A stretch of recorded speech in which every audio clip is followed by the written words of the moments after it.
Hey everybody, it's Tuesday, and you know what that means. It's time for another story time. Well, hey, I hope that you're all doing well, and you young and hearters, I hope you're keeping up on all the announcements through the church newsletter and through the things we're sending you over the internet and over your phone and on the slides that we show up on the screen during the worship hours. So please make sure you're keeping in contact with what's going on, because we want you to be a part of everything that's going on here at the port.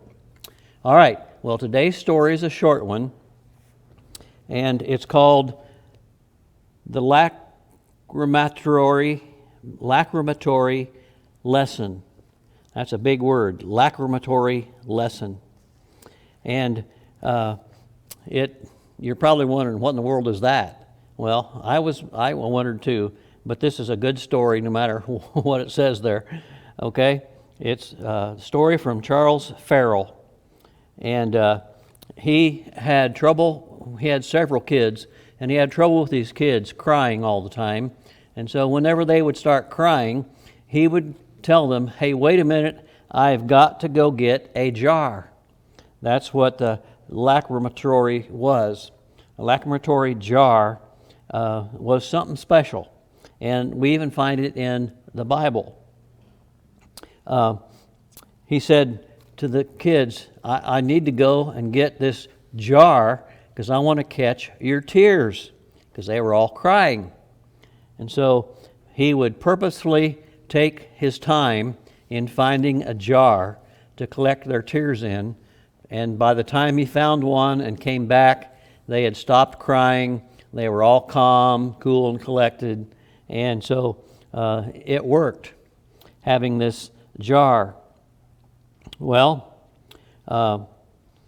he decided that since it worked so well, he needed to investigate this and tell his story so maybe other people would want to have this lacrimatory jar.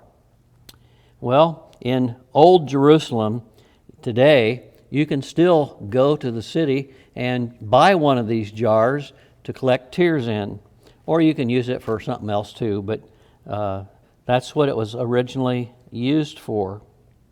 And the Bible uses this in a few occasions that we know of.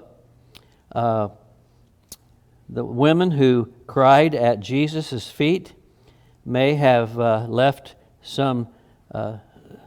some sorrow, in fact, so much sorrow that they were able to collect tears in their jar, in their lacrimatory jar.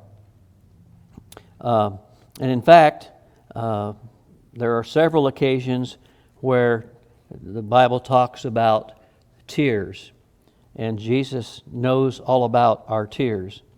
In the book of Revelation, it even talks about how our tears will all be wiped away and there will be no tears in heaven. Won't that be great?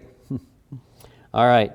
Psalm 23 verse 5 talks about the cup that runneth over. The cup that runneth over. And maybe that has some reference to this lacrimatory jar that was filled with tears of joy due to all of God's goodness, as David compares him to the good shepherd.